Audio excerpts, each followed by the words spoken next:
सभी को मेरा नमस्ते।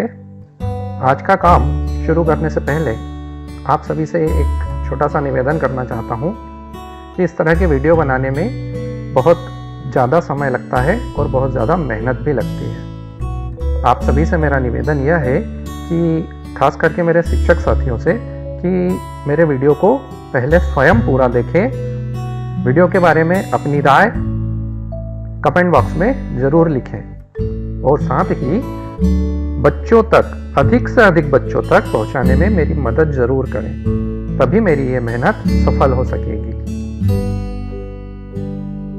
शासकीय प्राथमिक विद्यालय गुर्दाखेड़ी से मैं विवेक शर्मा अपने सभी साथियों के साथ हमारी पाठशाला में आप सभी का स्वागत करता हूं।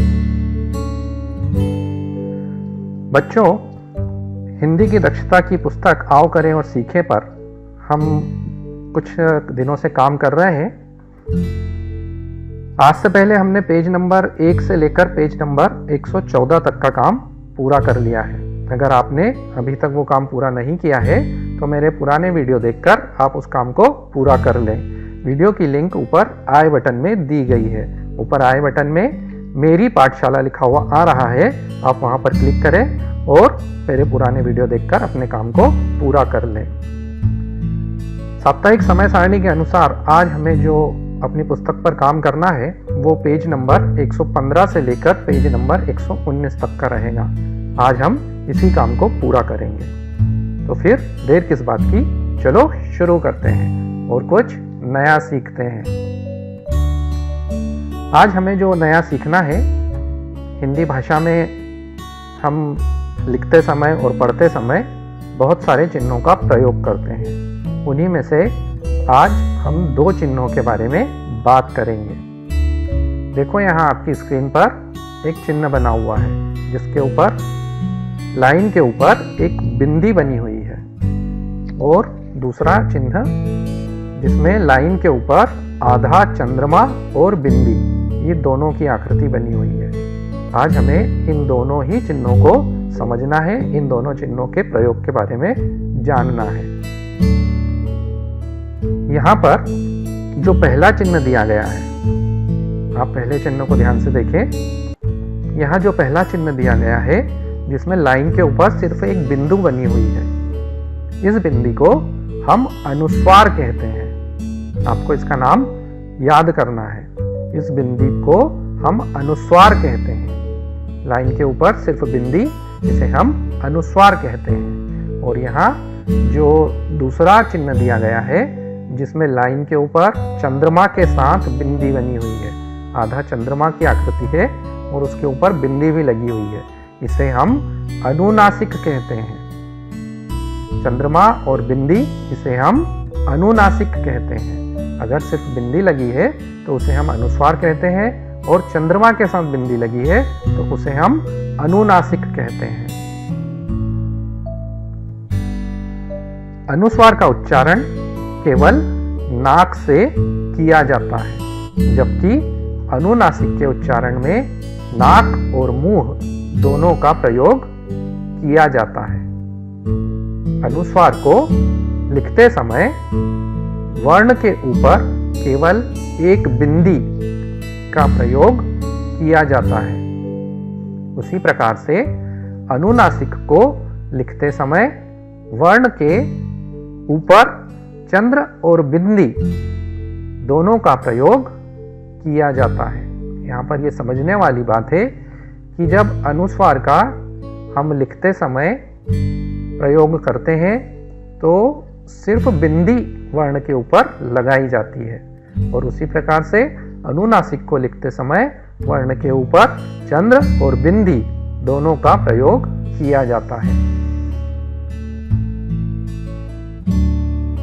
अनुस्वार के कुछ उदाहरण हम यहाँ देखते हैं, जैसे गंगा, बंदर, डंडा, ठंडा, कंधा। इस तरह के जो शब्द हैं इसमें आप ध्यान से देखें, यहाँ वर्ण के ऊपर सिर्फ बिंदी लगाई गई है। यहाँ गंगा, इस शब्द में आप देखें ग के ऊपर हमने सिर्फ बिंदी लगाई है, तो यह अनुस्वार है। उसी तरह से बंदर, ठंडा, डंडा, कंधा, इन शब्दों में भी हमने वर्ण के ऊपर सिर्फ बिंदी लगाई है। ये सभी अनुस्वार वाले शब्द हैं। इसी तरह से अनुनासिक के कुछ उदाहरण हम देखते हैं, जैसे गांव, ऊंचा, माँ, सांप, पेड़ों, मैं। इस तरह के शब्दों में आप यहाँ देखें, हमने चंद्रमा और बिंदी दोनों का प्रयोग किया है। यहाँ ग के ऊपर देखो आप, हमने चंद्र भी लगाया है और बिंदु भी लगाई है। इसी तरह से ऊंचा, माँ, सांप, इन शब्दों में भी चंद्रमा के साथ बिंदी लगाई हुई है।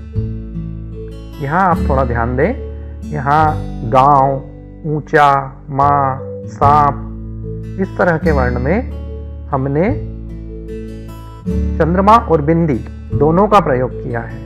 लेकिन इसके आगे पेड़ों, मैं, इस तरह के जो शब्द हैं हमने यहाँ पर सिर्फ बिंदी लगाई है। यहाँ पर प्रश्न ये उठता है कि अगर ये अनुनासिक के उदाहरण है तो यहाँ पर चंद्र और बिंदी दोनों का प्रयोग क्यों नहीं किया गया है। यहाँ पर अनुनासिक चिन्ह को लिखते समय कुछ बातों का ध्यान रखना होता है। वो कौन कौन सी बात है, हम उसे नीचे समझने का प्रयास करते हैं। अनुनासिक चिन्ह को लिखते समय पहली बात जो हमें ध्यान में रखनी है वो है, जिन वर्णों को लिखते समय सामने या नीचे मात्रा लगाई जाती है वहां अनुनासिक चिन्ह को चंद्र और बिंदु इस रूप में ही लिखा जाता है। पहली बात कि जिन वर्णों को लिखते समय सामने या नीचे मात्रा लगाई जाती है, यहाँ ऊपर आप उदाहरण में देखो, यहाँ गांव, ऊंचा, माँ, इन सब में मात्रा जो लगी हुई है वो सामने की तरफ लगी गई है। इसलिए यहाँ पर चंद्र और बिंदी दोनों का प्रयोग किया गया है। हम फिर से उदाहरण में देखेंगे, जैसे गांव, ऊंचा, माँ, सांप, मुंह, इन सभी शब्दों में जो मात्रा लगी हुई है वह सामने की तरफ और नीचे की तरफ लगी हुई है। इसलिए यहाँ पर हमने चंद्र और बिंदी दोनों का प्रयोग किया है। दूसरी बात जो यहाँ ध्यान में रखनी है वो है, जिन वर्णों को लिखते समय मात्रा वर्ण के ऊपर लगाई जाती है वहां अनुनासिक चिन्ह को केवल बिंदी के रूप में ही लिखा जाता है। यहाँ ये बात हमें समझना है कि जिन वर्ण को लिखते समय मात्रा वर्ण के ऊपर लगाई जाती है वहां अनुनासिक चिन्ह को केवल बिंदी के रूप में ही लिखा जाता है। यहाँ हम उदाहरण में देखेंगे, जैसे पेड़ों, मैं, क्योंकि। यहाँ इन शब्दों में मात्राएं ऊपर लगी हुई है और जहां ऊपर मात्रा लगी होती है वहां अनुनासिक को लिखते समय चंद्रमा का प्रयोग नहीं किया जाता है। वहां चंद्र बिंदु का प्रयोग न करते हुए सिर्फ बिंदी का प्रयोग ही किया जाता है। आप इन बातों को ध्यान में रखते हुए अनुस्वार और अनुनासिक का प्रयोग करें। हम इस को समझते हुए अपने पुस्तक की ओर बढ़ते हैं। तो बच्चों, मैंने यहाँ अपनी पुस्तक से पेज नंबर 115 निकाल लिया है। आप भी अपनी पुस्तक से पेज नंबर 115 निकाल लें। इस पेज पर हमें अनुस्वार और अनुनासिक को समझना है। यहाँ सबसे ऊपर हम दिनांक डालेंगे। दिनांक डालने के बाद हम अनुस्वार और अनुनासिक को समझते हैं। यहाँ एक अनुच्छेद लिखा हुआ है, हमें इस अनुच्छेद को पढ़ना है और पढ़कर समझना है। मैं शुरू करता हूँ। गर्मी के एक दिन राजेश और उसका परिवार झरने में नहाने गए। रास्ते में जंगल था, ऊंची ऊंची पहाड़ियां थी, पेड़ों पर बंदर इधर उधर कूद रहे थे। राजेश की मां ने राजेश को गोद में बिठा लिया। वहां पानी एक ऊंची पहाड़ी से निरंतर गिर रहा था। राजेश ने अपनी मां से पूछा कि मां, मैं भी नहाने जाऊं? माँ ने कहा, तुम अकेले झरने में नहीं नहा सकते, क्योंकि वहां पानी कहीं गहरा और कहीं उथला है, इसलिए तुम अपने भाई या पिताजी के साथ जाकर नहाना। राजेश अपने भाई के कंधे पर बैठकर नहाने गया। पानी ठंडा होने से राजेश को ठंड लगने लगी।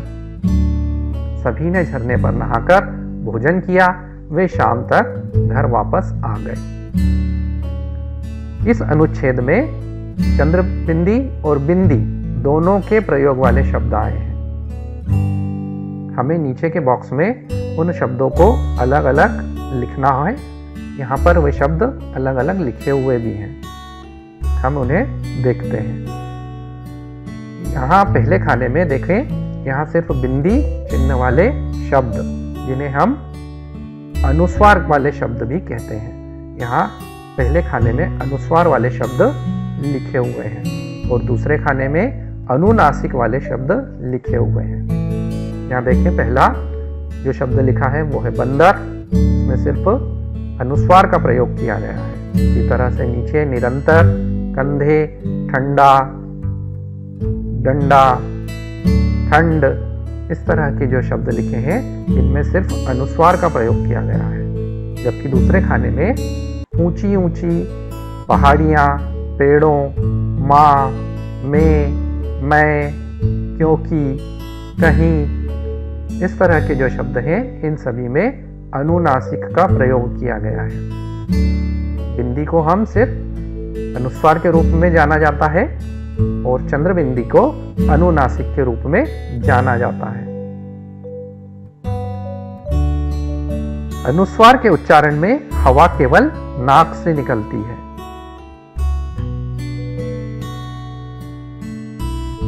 इसका उच्चारण कुछ जोर से किया जाता है तथा लिखते समय वर्ण के ऊपर यह बिंदु लगाया जाता है, जैसा कि पूर्व में कुछ शब्द लिखे हुए हैं। उसी तरह से अनुनासिक के उच्चारण के समय हवा नाक और मुंह दोनों से निकलती है। इसका चिन्ह चंद्र बिंदु कहलाता है। ये सब हमने पहले समझ लिया है। अनुनासिक का प्रयोग करते समय ध्यान देने योग्य बातें, ये बातें भी हम पहले समझ चुके हैं। पहली बात है, जिन वर्णों के सामने या नीचे मात्रा लगती है वहां इसका प्रयोग चंद्रबिंदी के रूप में किया जाता है। कुछ उदाहरण यहाँ दिए हैं, जैसे माँ, वहां, हंस, आंख, पूंछ, इस तरह के शब्दों में जहां मात्राएं सामने या नीचे लगती है वहां पर चंद्रबिंदी का प्रयोग किया जाता है।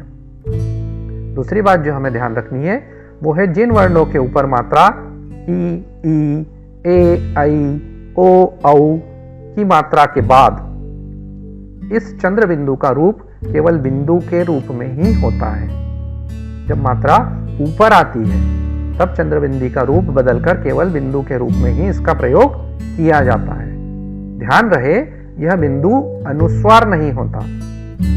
इस तरह का बिंदु अनुस्वार नहीं होता, वह अनुनासिक ही होता है। यहाँ कुछ उदाहरण दिए हैं, वहीं, पढ़ें, गोंद। इन उदाहरणों में आप ध्यान से देखें कि मात्रा ऊपर लगी हुई है।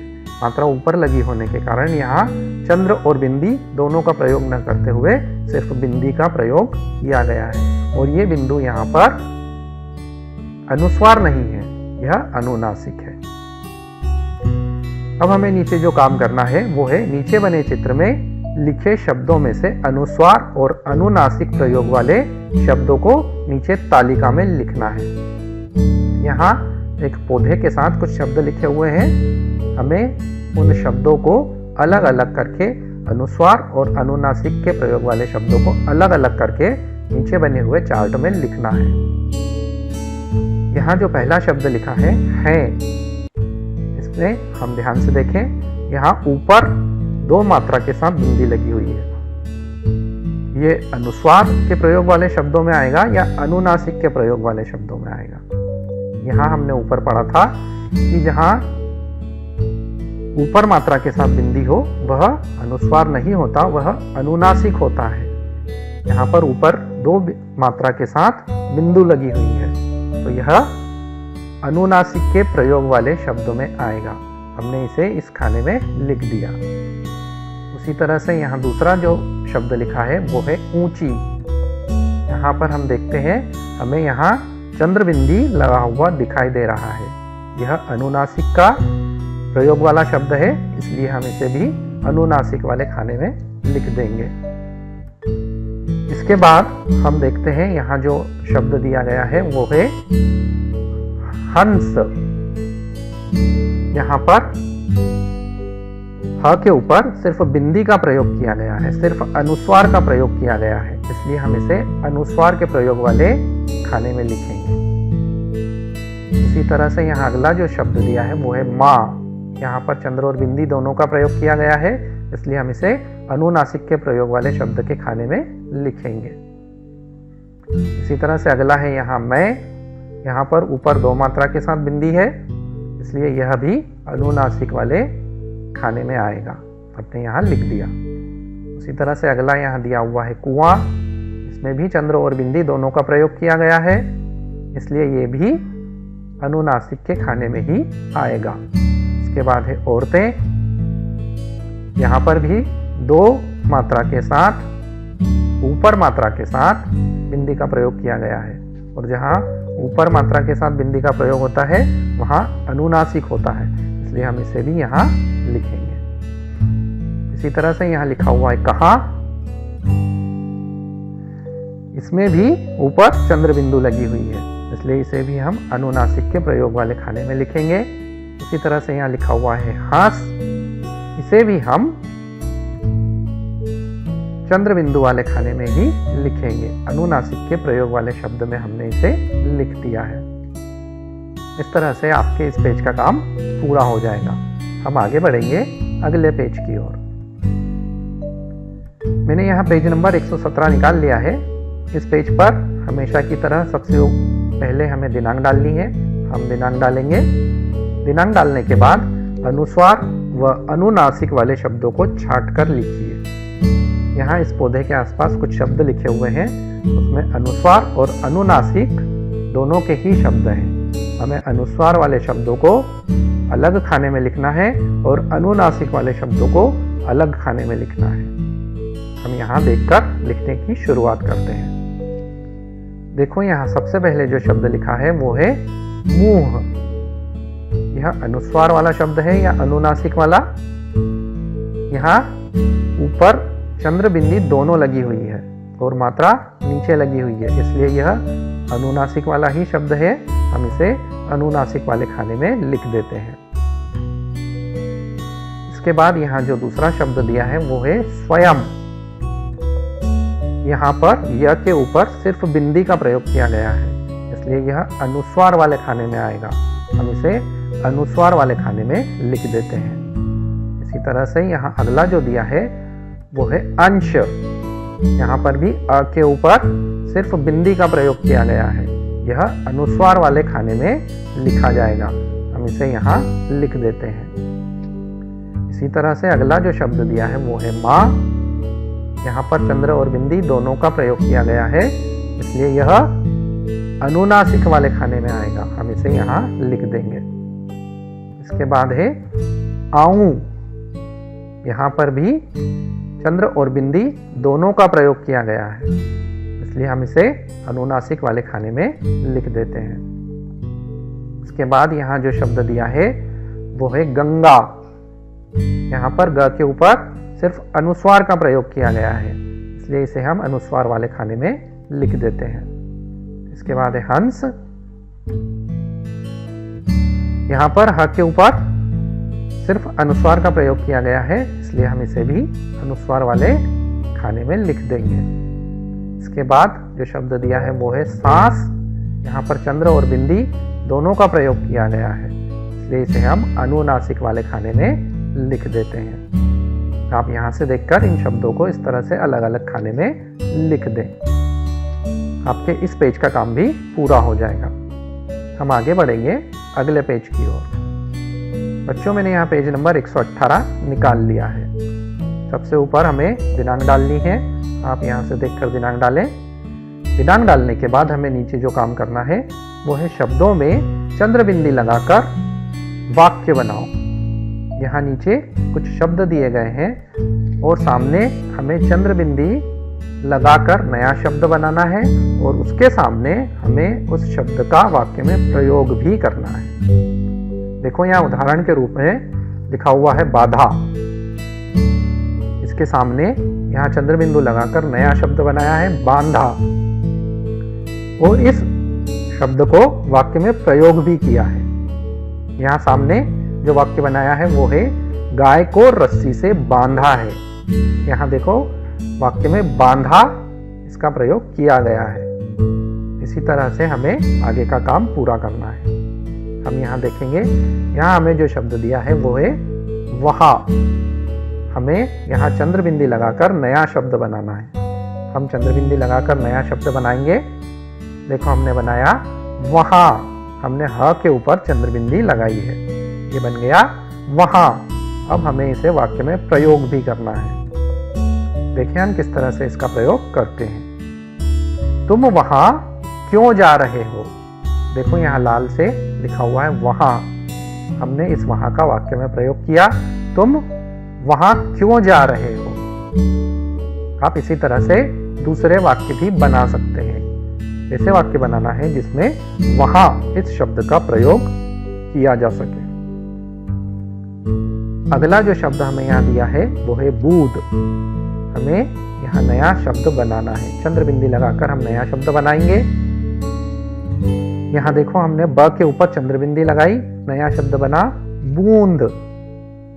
अब इसका हमें वाक्य में प्रयोग करना है। देखो हम यहाँ वाक्य में प्रयोग करते हैं। बूंद बूंद से घड़ा भरता है। देखो हमने यहाँ बूंद का प्रयोग दो जगह किया है। बूंद बूंद से घड़ा भरता है।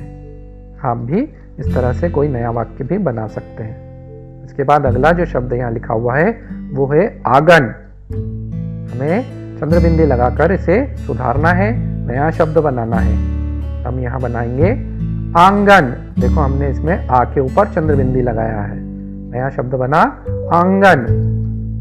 अब इसे हमें वाक्य में प्रयोग करना है।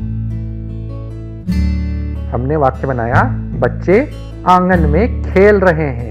देखो यहाँ आंगन का प्रयोग हमने कर लिया है। अगला जो शब्द यहाँ दिया है वो है माँ। हमें इसके ऊपर चंद्र बिंदी लगाना है, बनेगा माँ। वाक्य में हम प्रयोग करेंगे माँ बच्चे की पहली गुरु होती है। देखो हमने यहाँ माँ का प्रयोग वाक्य में किया, माँ बच्चे की पहली गुरु होती है। इसी तरह से यहाँ अगला दिया हुआ है दांत। हमें इसे सुधार करके लिखना है। चंद्र बिंदी लगाकर नया शब्द बनेगा दांत। देखो यहाँ हमने द के ऊपर चंद्र बिंदी लगाई हुई है, शब्द बना दांत। इसका हमें वाक्य में प्रयोग करना है। हमने लिखा हमें अपने दांतों को साफ रखना चाहिए। हमें अपने दांतों को साफ रखना चाहिए। यहाँ हमने दांत शब्द का वाक्य में प्रयोग किया है। आप यहाँ से देखकर ये वाक्य अपनी पुस्तक में लिख लें। आप चाहें तो नए वाक्य बनाकर भी अपनी पुस्तक में लिख सकते हैं। नीचे हमें जो काम करना है वह है अनुस्वार और अनुनासिक का प्रयोग कर नवीन शब्द बनाओ। यहाँ कुछ शब्द गलत तरीके से लिखे हुए हैं। हमें उसमें सही मात्रा या सही चिन्ह लगाकर नए शब्द बनाना है और उन्हें अलग अलग खाने में लिखना है। यहाँ देखो पहला लिखा है हंस।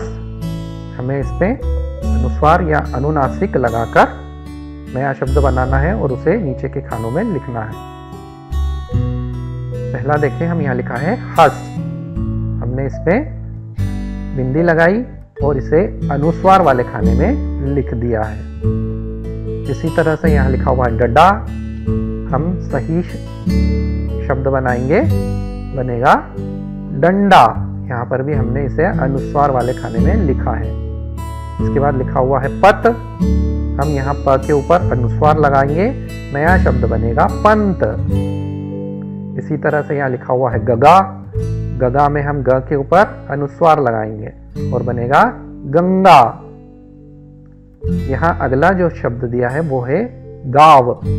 हम यहाँ क्या लगाएं और सही शब्द बनाएं? हम यहाँ चंद्र और बिंदी दोनों लगाएंगे और इसे अनुनासिक वाले खाने में लिखेंगे। देखो हमने लिखा यहाँ गांव। उसी तरह से यहाँ दिया हुआ है सास, हमें इसमें चंद्र और बिंदी दोनों लगानी है, बनेगा सांस। उसी तरह से यहाँ जो शब्द दिया है वो है माग, हम यहाँ चंद्र और बिंदी लगाकर बनाएंगे मांग। उसी तरह से यहाँ दिया हुआ है बास, हम इसमें चंद्र और बिंदी दोनों लगाएंगे और नया शब्द बनाएंगे बांस। उसी तरह से यहाँ लिखा हुआ है सत, सत के ऊपर हम सिर्फ अनुस्वार लगाएंगे और नया शब्द बनेगा संत। उसी तरह से यहाँ लिखा हुआ है ढाकना, हम नया शब्द बनाएंगे ढाकना और इसे अनुनासिक वाले खाने में लिख देंगे। इस तरह से हमारे इस पेज का काम भी पूरा हो जाएगा। हम आगे बढ़ेंगे नए पेज की ओर। तो बच्चों मैंने यहाँ पेज नंबर 119 भी निकाल लिया है। सबसे ऊपर हमें दिनांक डालनी है, आप दिनांक डाल दें। दिनांक डालने के बाद हमें नीचे जो काम करना है वो है नीचे लिखे शब्दों की वर्तनी शुद्ध करके पुनः लिखो। यहाँ नीचे कुछ शब्द लिखे हुए हैं जिनकी वर्तनी अशुद्ध है। हमने पहले भी अशुद्ध और शुद्ध वर्तनी वाले शब्दों का अभ्यास किया है। उसी तरह से आज हमें यहाँ काम करना है। यहाँ हमें अनुस्वार और अनुनासिक की अशुद्धता को दूर करना है। देखो यहाँ उदाहरण में लिखा हुआ है आंख, यहाँ आ के ऊपर सिर्फ बिंदी लगाई गई है, अनुस्वार का प्रयोग किया गया है, जबकि आंख में अनुनासिक का प्रयोग करके लिखा जाता है। इसी तरह से यहाँ माँ लिखा हुआ है, देखो यहाँ पर सिर्फ चंद्र लगाया गया है, जबकि माँ लिखने में हमें चंद्र और बिंदी दोनों का प्रयोग करना पड़ता है। हम इसे यहाँ शुद्ध करके लिखेंगे। हमने देखो यहाँ लिखा म के ऊपर हमने चंद्र और बिंदी दोनों लगा दी है। अगला यहाँ लिखा हुआ है मैं, यहाँ पर माँ के ऊपर 2 मात्रा लगी है, हम इसे शुद्ध करके लिखेंगे। माँ के ऊपर 2 मात्रा और साथ में बिंदी भी लगाएंगे। इसके बाद यहाँ नीचे लिखा हुआ है वहा, यहाँ देखो सिर्फ अनुस्वार का प्रयोग किया गया है, वहाँ लिखने में अनुनासिक का प्रयोग किया जाता है। हमने यहाँ फिर से लिखा, हमने चंद्र और बिंदी दोनों का प्रयोग किया है। इसी तरह से यहाँ गांव लिखा हुआ है, यहाँ गांव गलत तरीके से लिखा हुआ है। सही तरीके से लिखने में हमें इसमें अनुनासिक का प्रयोग करके लिखेंगे। यहाँ ग के ऊपर चंद्र और बिंदी दोनों आएगा। इसी तरह से यहाँ कत लिखा हुआ है, यहाँ चंद्र लगा हुआ है क के ऊपर, हमें इसे हटाकर नया शब्द बनाना है। हम बनाएंगे कंत, यहाँ नया शब्द बनेगा कंत। कंत का हिंदी में मतलब होता है पति, हमने नया शब्द बनाया कंत। अगला यहाँ लिखा हुआ है पंप, ये भी गलत तरीके से लिखा हुआ है, यहाँ हमें प के ऊपर सिर्फ अनुस्वार लगाना है, नया शब्द बनेगा पंप। इसी तरह से नीचे पंडा लिखा हुआ है, ये भी गलत है, हमने इसे सही करके लिखा पंडा, हमने यहाँ अनुस्वार का प्रयोग किया। इसी तरह से लिखा हुआ है चंचल, यहाँ च के ऊपर चंद्रबिंदी नहीं लगेगा, सिर्फ अनुस्वार लगेगा, हमने इसे सही करके यहाँ लिख दिया है। इसी तरह से यहाँ लिखा हुआ है नहीं, इसे भी हमने सही तरीके से यहाँ लिख दिया है। आप यहाँ से देखकर अपने पेज का काम पूरा कर लें। इसके बाद हमें नीचे जो काम करना है वो है अनुस्वार एवं अनुनासिक वाले नवीन शब्दों को खोजकर लिखना है। हमें नए नए शब्द अपनी पाठ्य पुस्तक से खोजकर यहाँ अनुस्वार और अनुनासिक वाले शब्दों को लिखना है। आप अपनी पाठ्य पुस्तक में से खोजकर यहाँ लिख सकते हैं। देखो मैं यहाँ कुछ शब्द लिख रहा हूँ, आप यहाँ से देखकर पूरा कर लें या अपनी पाठ्य पुस्तक में से नए नए शब्द खोजकर यहाँ लिख सकते हैं। इस खाने में हमें अनुस्वार वाले शब्द लिखना है और इस खाने में हमें अनुनासिक वाले शब्दों को लिखना है। देखो मैं कुछ शब्द आपकी सुविधा के लिए यहाँ लिख रहा हूँ। मैंने लिखा पतंग, देखो यह अनुस्वार वाला शब्द है, यहाँ तक के ऊपर अनुस्वार लगा हुआ है। इसी तरह से मैंने लिखा पंगत, यहाँ प के ऊपर अनुस्वार लगा हुआ है। इसी तरह से मैंने अगला लिखा चंदन, च के ऊपर अनुस्वार है। उसी तरह से मैंने अगला यहाँ लिखा चंचल, यहाँ भी च के ऊपर अनुस्वार लगा हुआ है। इसी तरह से मैंने यहाँ लिखा पंकज, यहाँ देखिए आप प के ऊपर अनुस्वार लगा हुआ है। आप और भी शब्द अपनी पाठ्य पुस्तक से खोजकर यहाँ लिख सकते हैं। इसी तरह से हमें अनुनासिक वाले शब्दों को लिखना है। देखो मैंने लिखा सांप, इसी तरह से मैंने यहाँ लिखा बांसुरी, यहाँ ब के ऊपर चंद्र और बिंदी दोनों लगी हुई है। उसी तरह से मैंने अगला यहाँ लिखा चांद, उसी तरह से मैं यहाँ लिख रहा हूँ कांच, इसके बाद मैं लिख रहा हूँ यहाँ पांच। इस तरह से आप अपनी पाठ्य पुस्तक से खोजकर और भी शब्द यहाँ लिख सकते हैं। तो बच्चों यहाँ हमने आज अनुनासिक और अनुस्वार को समझने का प्रयास किया है। बच्चों हमारा आज का काम यहीं तक था, इसको हमने पूरा कर लिया है। हम फिर मिलेंगे नए काम के साथ, तब तक के लिए नमस्ते। आप सभी के सहयोग के लिए बहुत बहुत धन्यवाद। मेरा वीडियो अगर आपको पसंद आया हो तो वीडियो को लाइक करें, अपने कमेंट्स वीडियो के बारे में ज़रूर लिखें। मेरे चैनल को अभी तक सब्सक्राइब नहीं किया है तो सब्सक्राइब कर लें और साथ ही घंटी के बटन को दबाकर उसे ऑल पर सेट कर दें, ताकि मेरे आने वाले वीडियो की सूचना आपको आसानी से मिल सके। एक बार फिर मिलते हैं नए वीडियो के साथ, तब तक के लिए नमस्ते।